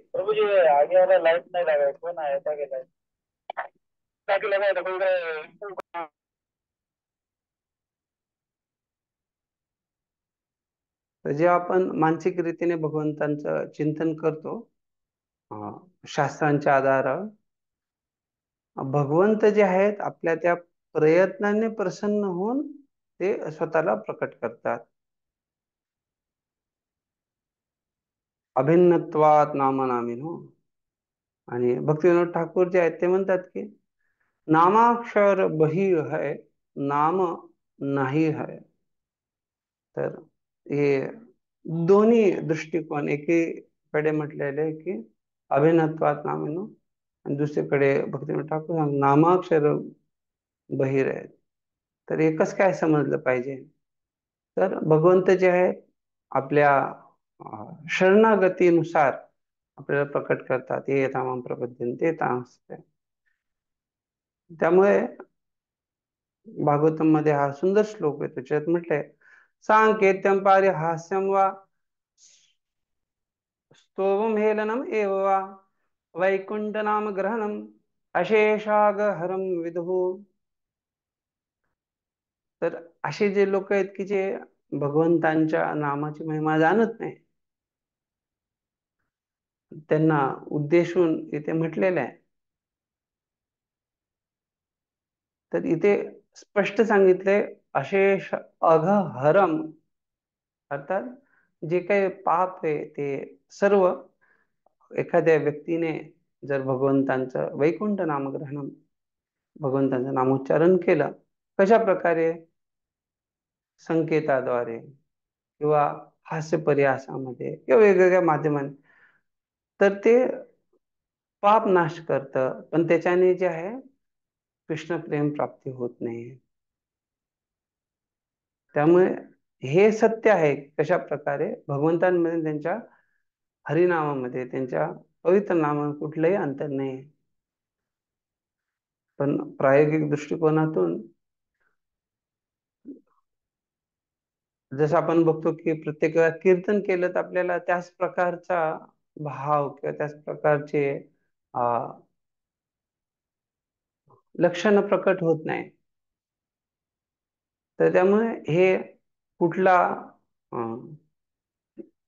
एका स्वरात किंवा ट्यून मध्ये गायलं जात आहे त्याच्या आधारावरती जो भाव आहे तो प्रकट होत नाही. पण भगवंत जे आहे ते त्यांच्याद्वारे, हरिनामाद्वारे तो आपल्याला भाव प्रकट होतो. तर त्यामुळे हे जे अभेदाची गोष्ट केली जाते ते भगवंतांद्वारेच आपल्याला समजू शकतो. आणि ते तेव्हा शक्य आहे जेव्हा आपण कशा प्रकारे भगवंतांना संतुष्ट, प्रसन्न करण्याचा प्रयत्न करतोय. ठीक आहे, याच्यात भरपूर चर्चा. ठीक आहे, आता कोणाला काही प्रश्न नाही आणि आपण इथेच विराम देऊया. श्री ईशोपनिषद की जय, श्रील प्रभुपाद की जय। वाञ्छाकल्पतरुभ्यश्च कृपा सिन्धुभ्येव च पतितानां पावनेभ्यो वैष्णवेभ्यो नमो नमः। अनंत कोटि वैष्णव वृंद की जय, श्रील प्रभुपाद की जय। दाय गौर प्रेमानंदे हरे हरे कृष्ण। खूप खूप धन्यवाद। हरे कृष्णा प्रभुजी, दंडवत प्रणाम. हरे कृष्ण, हरे दंडवत कृष्ण, प्रणाम. दंडवत प्रणाम प्रभूजी.